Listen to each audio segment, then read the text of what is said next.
everybody, I'm Corinne Blackstone and welcome to my craft room. I am so excited to have you here today. Before we get started, make sure that you have signed up for my free newsletter over at CorineBlackstone.com. In today's video, we're going to go over some of my favorite Cricut hacks, things that I think every Cricut user needs to know, and I think will make using your Cricut so much easier, especially if you are a beginner. So let's get started. Whatever we would do, we do it just for fun.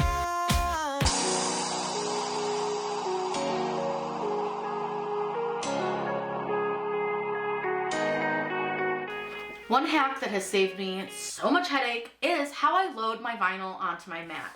Instead of trying to load an entire piece of vinyl onto my 12x12 mat, I like to slide it under the door of my machine, and this works with all the Cricuts, and I take my vinyl and I just line up a little sliver of it onto my mat. I've been doing this since I started using this, and it has been just a game changer.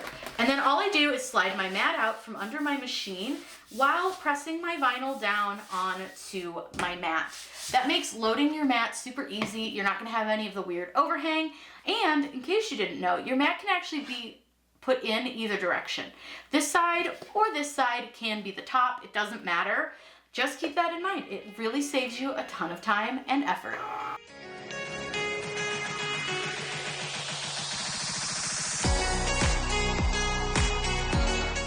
This hack is one that you should really use on pretty much every material, especially when you are using a newer, stickier mat.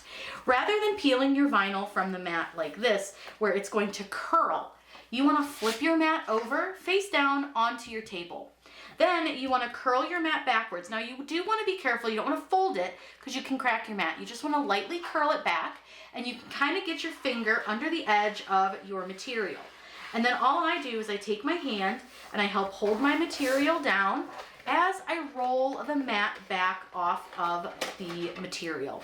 Now what you'll see is you have a nice flat piece of vinyl, cardstock, whatever you're using. You didn't damage your mat and you didn't damage your material.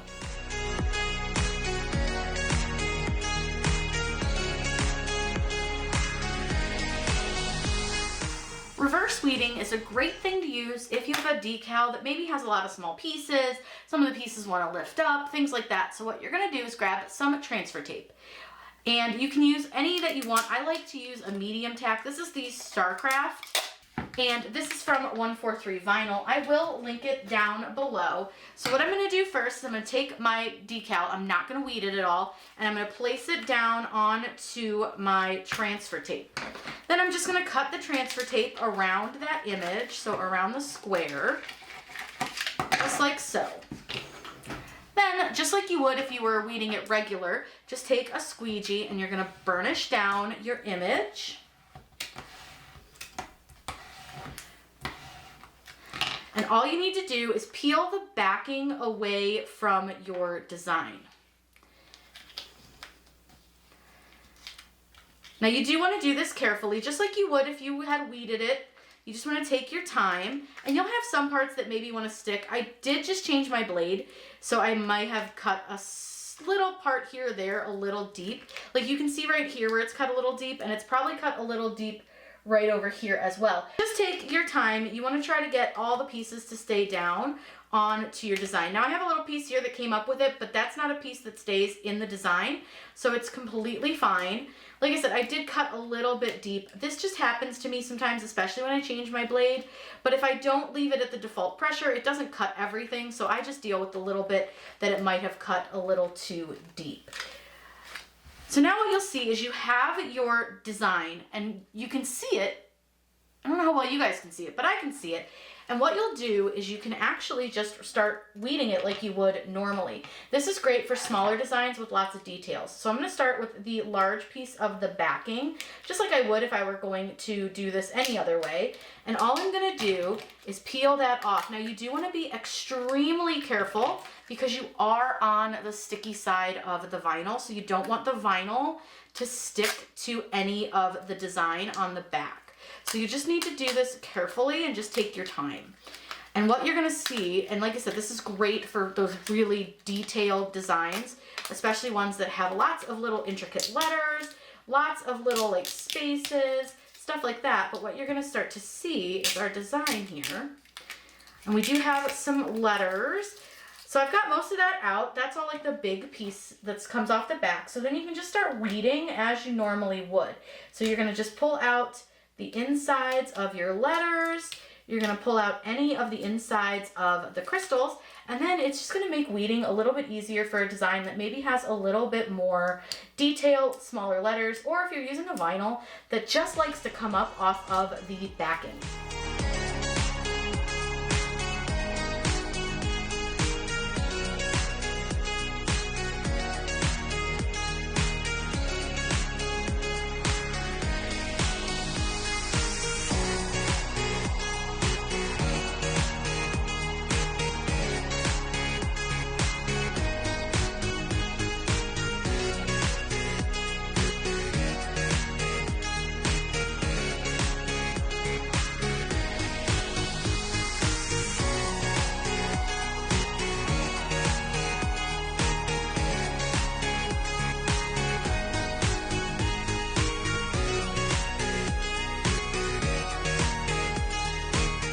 For this sack, we're gonna need to be in Design Space, and this one's really fun and easy to do and really helps with weeding. So the first thing that I'm gonna do is I'm just gonna put some text on the screen. I'm just gonna use my name for this, but you can really obviously use whatever text you want. Now, I know that weeding can be really intimidating and sometimes pretty hard when you're doing smaller text. So what I'm gonna do is I'm gonna go into my fonts and I'm gonna choose my system fonts. Move this over. By the way, that's another hack. If you click on your font manager, you can actually move it anywhere on your screen to make it easier to see what you're doing. But what I'm going to do is I'm just going to choose kind of like a thinner font that I like to use. And I'm going to show you a trick to making weeding this a little bit easier. So as you can see here, this font is fairly thin. So what you'll do is you're going to obviously space it kind of how you want it, do what you want to do to it. And I'm going to change the color on it so it's a little easier to see it when we go to like do the offset, because by adding an offset, it's going to make it easier to weed this out because this is pretty thin. What you'll do is you're going to go up to the top and choose offset. Now you can use any size offset that you want really, but I do prefer to use a slightly smaller one. So I usually go about 2.1, and that's usually a fairly decent size for an offset to help with weeding. Now again, you can kind of do whatever you want, choose whatever size you want, and sometimes depending on the font, it will kind of change the way you want to weed. So this one's going to take a 0.15. I'm going to hit apply. The next little trick that I'm going to do is I'm going to take that offset here and I'm going to contour it to remove the two holes that are in here because I just don't want to have to weed them. There's no real need for it. So I'm just going to click on them to remove the holes. That looks pretty good to go, and you can see the font now. Now what you want to do is select your offset and your font, and you're going to attach them. I'll change the color again so it's easier for you to see that the writing is still there. From here, all you have to do is click Make It, and it's going to cut your font and the offset. When we go to weed, you'll see why this works. When you come to weed this, you're going to weed out the main part of the vinyl first, just like you would with any other design. Then pick a spot to start. I usually either like to start at the very back of the word or sometimes the front. It sort of just depends on the letter that I'm using. Now the font is still incredibly thin and delicate, so you'll just want to take your time with this and really give it the care that it deserves. Also, definitely make sure that you are going slow getting those centers out. I sped this up just so you know, but you'll see here that I start with the beginning because I thought that the B might be a little difficult going the other direction. This is such a fun way to weed these really, really thin fonts. And you'll see that I do still have a few little broken spots here and there within this. This was a problem with the Cricut, less the font. The Cricut was not cutting everything at the right thickness, but I think it works really well. And this is definitely a hack that I would recommend if you are cutting out super, super thin designs.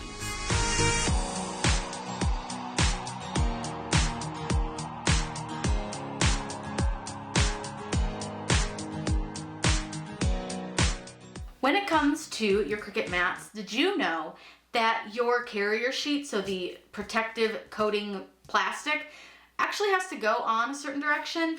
When you peel it off, you'll notice that it sticks pretty well one way, but if I flip it the other way, it sticks too well. So you want to make sure that you're using just one side of this, and it's going to help keep any dust and dirt really off of your mat. So one way to remember which side is to take a sticker, one that you've maybe made. You could take a piece of scrap vinyl, and all you're going to do is take that sticker and place it on to the mat cover, just anywhere on that mat cover, and that's going to help you know which side goes up when you put your mat cover on. Now, I don't know about you, but I do have a hard time lining my mat cover up. It's never quite right. I'm always worried I'm going to get stuff on it. So another great trick with your Cricut mats is to take your Cricut machine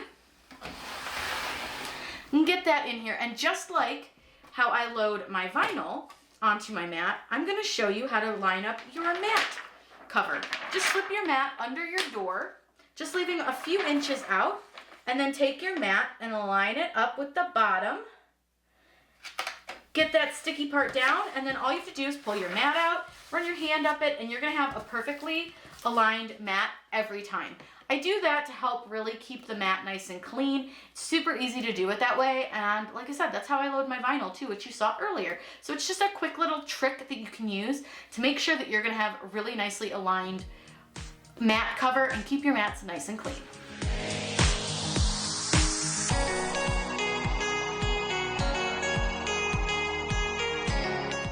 Now, if you're anything like me, you hate throwing away scraps or things that could be useful for you in your craft room. So I have a scrapbook, which is where I store all of my scraps. So it's just a scrapbook from like, I don't remember, maybe Michael's. And what I've done is I have my different scraps in pages. So this is glitter HTV. Over here we have electric. This is like the holographic and like the metals. Then we have our patterns. This is all Caesar Easy Weed, and then this is StarCraft Soft Flex. Also StarCraft Soft Flex, and then these are like items that I cut out that I didn't use, and then this is Puff. Then we move on to regular vinyl, so I've got like my holographics, black, white, then I have like my purples and my blues, my pinks and my reds and my yellows. I have some like just random ones, and then this is Avery brand. And then this is still Avery brand. And then I have some holographics over here that are a little bit different. Some of like the brushed metals. Then this is my tech wrap. So I keep everything kind of pretty separate. And then this is just a random luster one that I have. And then I've got some blank pages that I can fill in. But in the back, I keep things that I've cut that I'm maybe not going to stick on anything right away. Or I cut for a video that like maybe I'll use again. And I keep all of that in here. So I have like extra things that I cut. I have designs that I made for videos or for reels. And then I just have like some extra stuff, things that I weeded that were really fun for a video, just things that maybe I will use later on, you never know. But this is just a great way to keep all of those scraps stored. You could absolutely label your pages if you wanted to. You could either put vinyl on them or just write on them. Really up to you. But I found that this was a great way to store them. This slides right under my toolbox. It lives there perfectly fine. And it's just a great way if I need like a little scrap of something, I can just easily reach in and grab it. I hope that you guys learned all kinds of great hacks to using your Cricut. There are millions of wonderful hacks out there. These are just some of my favorites. And if you like this video, let me know in those comments and I will make some more hack videos to share some of my other most favorite things that I've done with my Cricut or do to my Cricut just to make life so much easier. I hope you all have a wonderful day, and as always, happy crafting!